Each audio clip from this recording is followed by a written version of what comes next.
Now let us move to the subtraction of vector.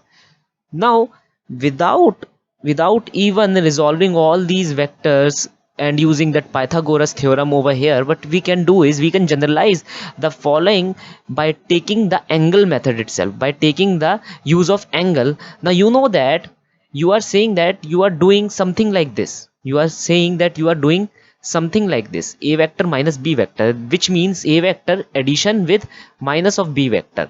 So you know that a vector or any vector can be represented as follow, and the negative of that vector will be opposite in direction to that of vector.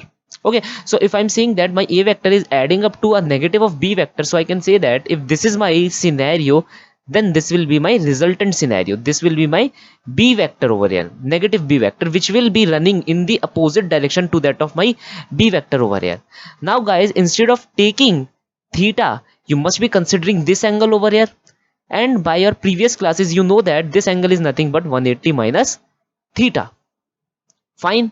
Now you know everything. You know the magnitude formula also, that a square plus b square plus 2ab cos theta. So what you can do is you can cleverly substitute the value of theta over here, which is in this case is 180 minus theta.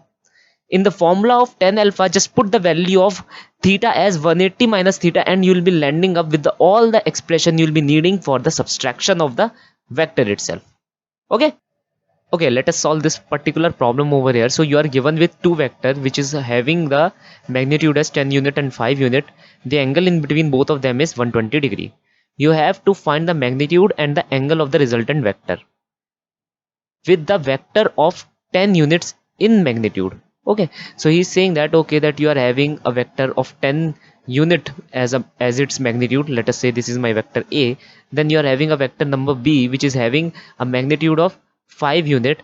Then the angle in between both of them is 120 degree, and so whatsoever resultant you are getting due to these two a and b, you have to find that resultant vector as well as the angle in between the resultant and the a vector over here.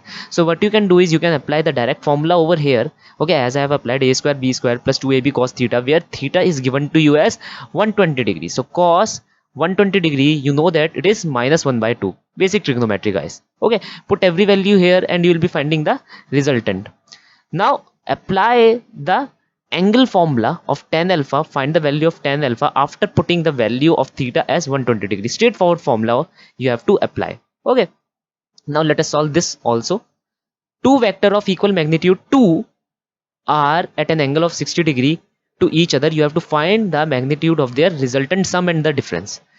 Okay, so you have to find the sum and the difference resultant. Okay, so let us take the sum case over here. So sum will be nothing but it will be equal to a plus b vector. Okay, angle in between both of them is nothing but 60 degree. Angle in between is 60 degree, as you can see on the figure over here. Just apply the formula, apply the appropriate values, and you will be landing up with the solution. Now regarding the difference is a minus b. So what you will be doing is, you are having b vector in this direction, you must make a b negative b vector in this direction over here. So this is your a vector, this is your negative b vector, and whatsoever angle in between them will be 180 minus theta. In this case theta is 60 degree guys. So 180 degree minus 60 degree will give you an angle of 120 degree. Okay, as you can see in the figure itself. Then apply the usual formula and have your answer done by the basic arithmetic. Okay, now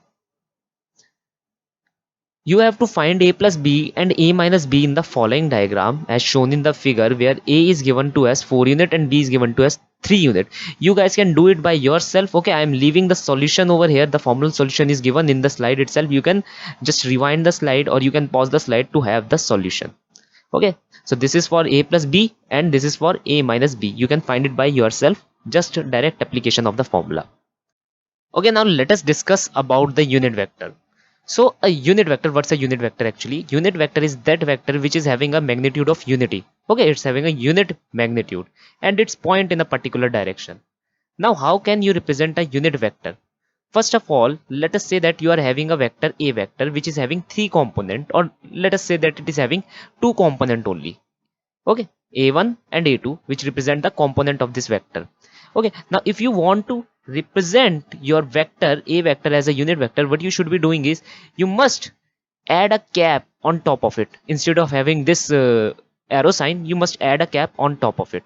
Now you should write your a vector as it is as it was divided by the magnitude of this a vector over here. Okay, so that's how you will be getting your unit vector.